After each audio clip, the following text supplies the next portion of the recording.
Здравейте, ние сме Ива и Тишо и този влог ще бъде за остров Левкада в Гърция. Намира се в Йонийско море и ще останем тук 7 дена. Дойдохме с кола. Това е един от малкото острови, по който може да се стигне по сухопътен начин. Има тунел под морето и доста лесен достъпа и много си заслужава, защото тук някои от плажовете, не съм сигурна дали един или два, е в топ 10 най-хубави плажове в целия свят и за нас това е най-хубавото място.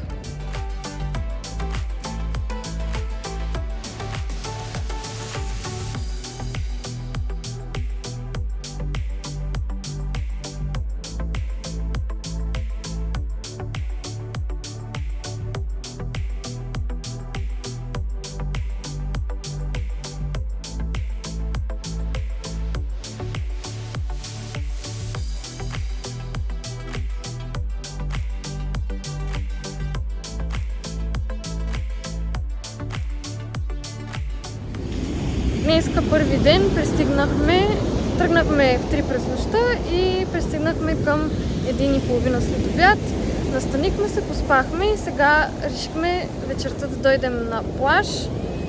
Избрахме да дойдем на Катизма, понеже най-лесно се стига до нея, тъй като на останалите плажове пътя до там е доста труден и страшен и решихме да дойдем на плаж, който е по-лесно достижим и е по-близко до нашата вила. Може би този плаж е най-близко до нашата вила. Ние спим в Зефирус. Ще ви пусна снимки оттам. То се намира точно над Аменте, даже е на пешеходно разстояние. Аменте е едно от най-популярните места, ресторанти и барове в Левкада, с уникална гледка. Морето е доста буйно.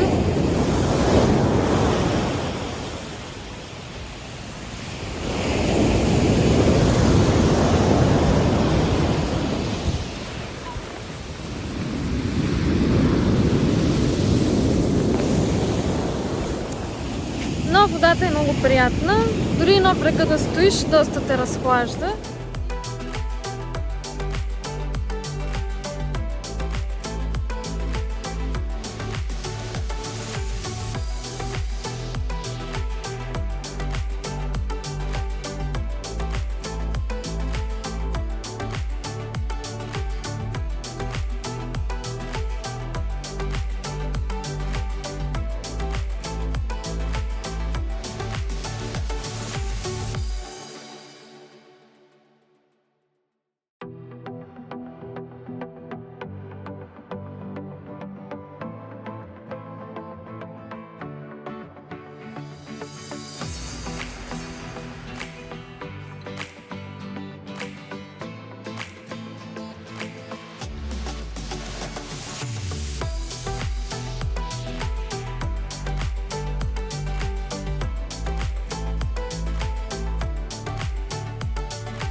Днеска е ден втори от нашето пътуване и днес сме на плаж Каваликета, който е един от най-хубавите плажове на острова и на нас ни е един от най-любимите. Хубавото на този плаж е, че има заведение, има чадъри и колата стои на сянка под навес. Паркинга е 8 евро в кола. Чадърите мисля, че бяха 15 евро. 2 шезлонга плюс един чадър и например ние си взехме едни картофки с една бира което беше пак 8 евро, така че бих казала, че е доста ефтино тук. В случая ние сме седнали на свободната зона, която е почти целия плаж, има чадъри само в началото, понеже тук има повече пясък, както виждате там има повече камъни и понеже има вълни, не е препоръчително да си близо до скалите, понеже може да те завърти вълната до скалата. Иначе морето е много синьо, водата е хладна, което е хубаво, понеже е над 30 градуса.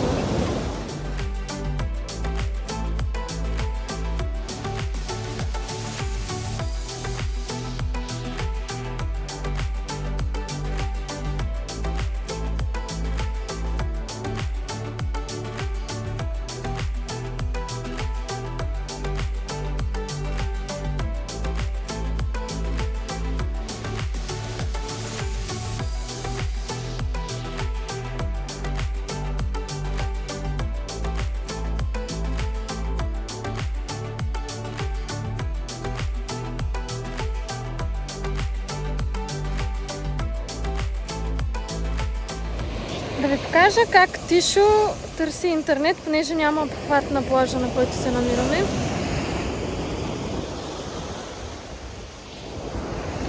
Единственото място, на което се хваща обхват, е на скалата.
Дойдохме на Порто Кацики, който е един от най-любимите ми плажове.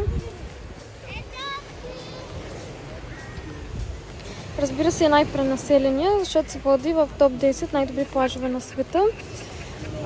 Тук водата винаги е много ледена, включително и сега. Хубавото е, че има високи скали, които пазят сянка до обяд. Така че ако дойдете, например, в 9 сутринта, както ние дойдохме, до обяд сигурно ще сме на сянка. Проблема е, че много духа и после като ни опече слънцето, малко трудно ще може да сложим чадър. Понеже ние се намираме в по-лявата част, защото тук по-дълго време е сянка. Докато там, където са стълбите, мислим, че не духа толкова вятър, защото няма и вълни там, понеже е залив. И там може би е по-приятно за плажуване, но пък пече от сутринта. Та ние си седим винаги тук, защото има по-малко хора.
В момента сме на разходка в град Левкада. Тук е много приятно, има стар град с тесни улички, много е красиво. През деня тук е жега и е ад, не се живее. Така че като цяло препоръчваме, когато идвате на остров Левкада, да не спите в град Левкада, защото тук е просто ад през деня, не се живее. В Левкада има много хубави планини и там е, например, ако долу на плажа е 35-40 градуса, както е в град Левкада, то горе в планината ще, да кажем, с около 10 градуса по-малко. Зависи понякога и там е топло, но като цяло в планината най-много си заслужава, защото като си бил цял ден на плажа на жегата и искаш да се прибереш на хладно и е доста приятно. Ние лично спим в Зефирус. Те имат и вили, и апартаменти. Ние спим в апартамент и идваме вече трети или четвърти път. И винаги спим при тях. Хората са много отзивчиви, имат страхотна кухня, има и ресторант, и басейн към вилите. И много си заслужава съотношение цена-качество.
Кажи, дами и господа.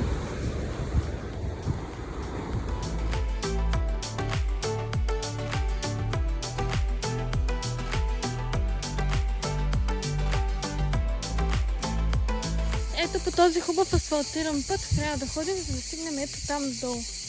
1 км и 100 метра. Пак ли си правиш влог? Ето я там оградата, която пише, че не може да минат коли, защото се строяло. Но като гледам по-хубав път на Левкада не съм виждала, но както и да е. Влог втора част от приключението до Екремни. Стигнахме стъпалата, има заведение точно преди стъпалата. И ето. Оп, стъпала.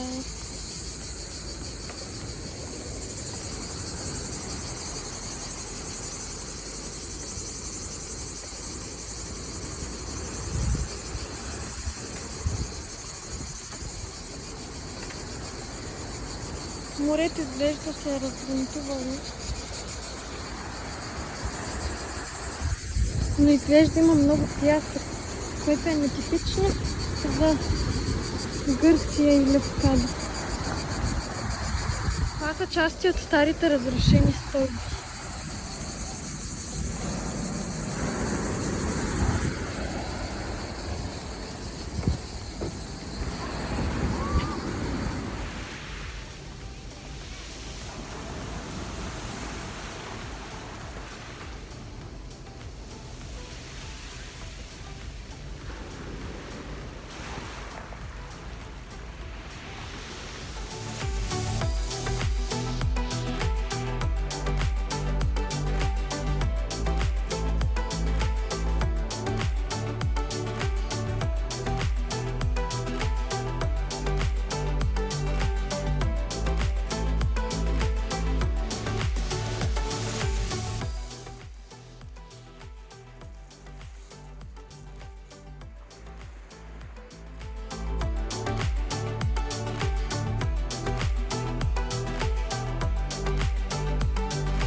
Днеска бяхме на Егремни. До Егремни се стига много трудно, много тежко. Ако лесно се изморявате или ако не знам, трудно дишате, просто няма смисъл да ходите до Егремни с кола и пеша, защото половината път до Егремни е затворен, което означава, че трябва да ходите около 1 км по път, който е много рязко надолу. Мисля, че се изкачва общо 300 метра височина. До Егремни, освен че трябва да ходите по пътя супер дълго време, трябва после по над 300 стъпала да слезнете. Проблема не е в слизането, проблема е в качването. Особено ако слизате сутрин, ще трябва да се върнете в жегата. Така че Егремни може би най-добре да се посети с корабче. Ние 2 пъти го посещаваме с кола и с ходейки. Ходили сме веднъж и с корабче. Просто много е трудно слизане. В смисъл, слизането не е толкова трудно, ама качването е много трудно. Особено ако пече и е жега, е някакъв ад. Първият път, като ходихме, отидохме късния следобед и си тръгнахме вечерта. И изкачването не беше толкова тежко. Обаче сега отидохме рано сутринта и на обяд си тръгнахме, понеже нещо в морето ме опари. Може би е било нещо като медуза или някакво водорасло, което пари. Не знам дали има такива водорасли. Та трябваше да си тръгнем набързо, защото не знаехме какво точно се е случило. Та краката ми в момента са на едни червени риски от това, дето ме опарило. Но съм добре. Веднага ми дадоха лекарства тук от вилата. Не, че не си носим, но се чувствам добре. Друго интересно нещо за Егремни е, че по принцип и на Егремни и на Порто Катика е хубаво да не се ляга под скалите, защото отгоре ходят кози. И тези кози, като стъпват на стръмните склонове, ронат от скалите и може да се отчупи някой по-голям камък, който да ви падне на главата. Така че някъде по средата на плажа е най-добре да се седи. Повечето хора стоят близо до скалите, защото най-дълго време пазят сянка, нали, когато идва слънцето. Но не си струва риска според мене и не е окей да се стои под скалите. Ние, понеже имаше много силно вълнение предния път, като ходихме на Егремни и стояхме под скалите, просто защото морето стигаше до скалите, имаше много силно вълнение и една коза отгоре ходи и тръгнаха да падат камъни. И аз директно тръгнах да бягам, защото се изплаших. А ти ще се седи на кърпата, гледа дали няма да падне по-голям камък. И докато се обърне да ми каже: Слънчо, ако искаш се премести леко по-назад, за да не падне нещо върху тебе. Аз вече бях на другия край на плажата и докато се обърне да ми каже това нещо. Ама аз съм и страхлив човек, така че. Също така животни, които може да срещнете по пътя, т.е. тук на Левкада са глигани, лисици, зайци и горе-долу това е. Понеже все пак тук са планински пътищата. Като карате, имайте едно на ум, че може да излезе някой от тези животни. Вие сме виждали и зайци, и лисици. Глигани още не сме засичали. Те отскоро са се населили. Тук има overpopulation на глигани, но все пак за тези дни не сме засичали и се надяваме да не засичаме. Сега ще ви покажа Зефирус.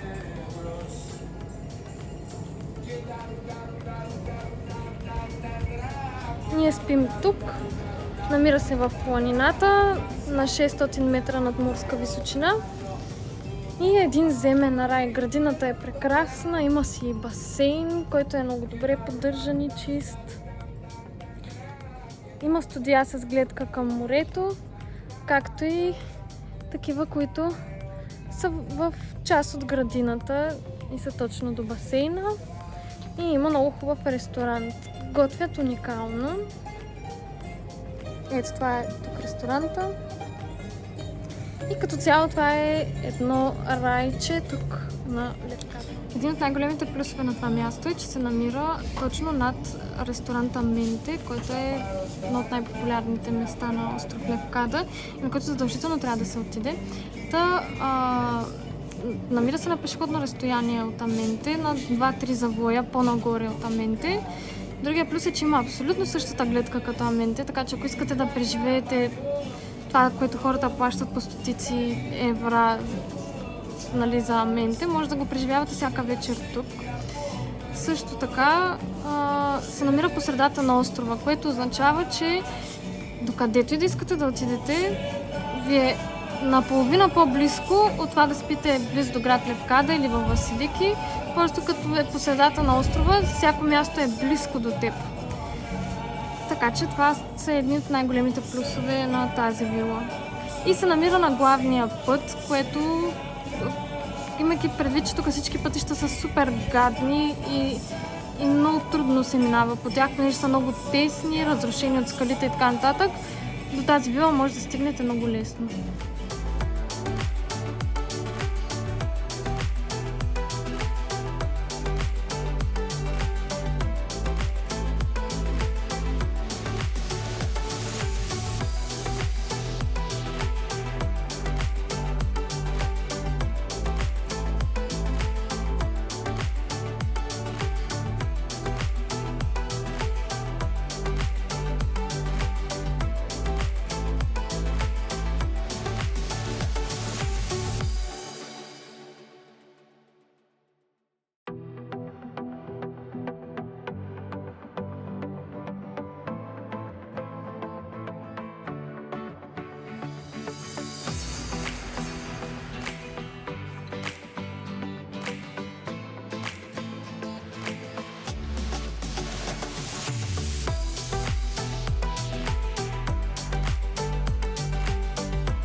За милост се взима една лодчица от Агилс Никитас, която е лодка такси. Може и през хълмчето пеша да се отиде, обаче много ходене няма смисъл. И за милост най-добре е с лодчицата, 4 евро на човек е. И те спират точно на плажа. И Милсни е най-любимия плаж от всичките, защото е много голям, много пясъчен е тази година. Предни години беше каменист. Като цяло тук всяка година са различни плажовете. Тази година са по-песъчливи, предни години имаше повече камъни.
Относно екскурзиите с лодка, има две екскурзии. Ние бяхме на тази, която обикаля остров Каламос и Кастус. Там има уникални плажове.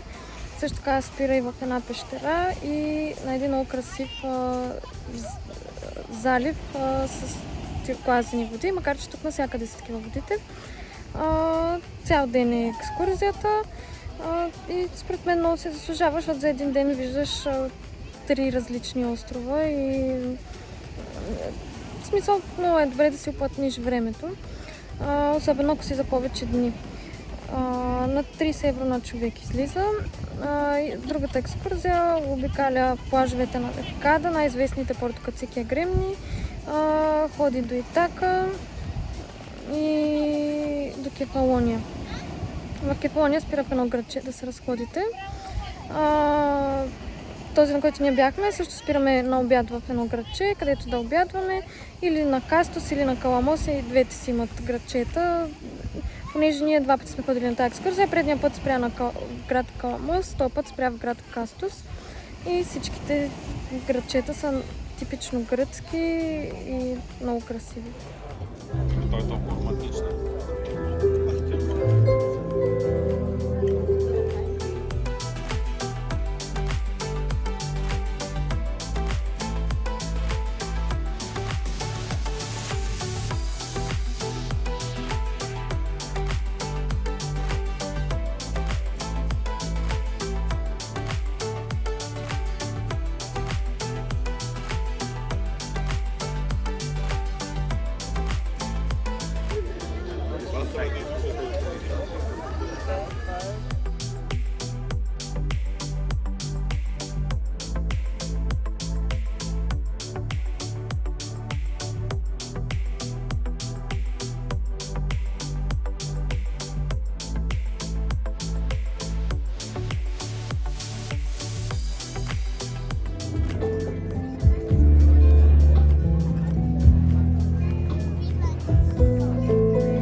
басейните беше много красиво и приказно. Там, за да седнете, трябва да платите предварително капаро, да си букнете през сайта им 10 дена по-рано, понеже там винаги е фул. Това, ако искате да ядете на ресторанта, има различни зони за ядене. Ние стояхме до басейна. Ако нямате резервация, може да пиете коктейли само на терасите, които са далеч от басейна. Така че за мен трябва предварително да си подготвите резервацията.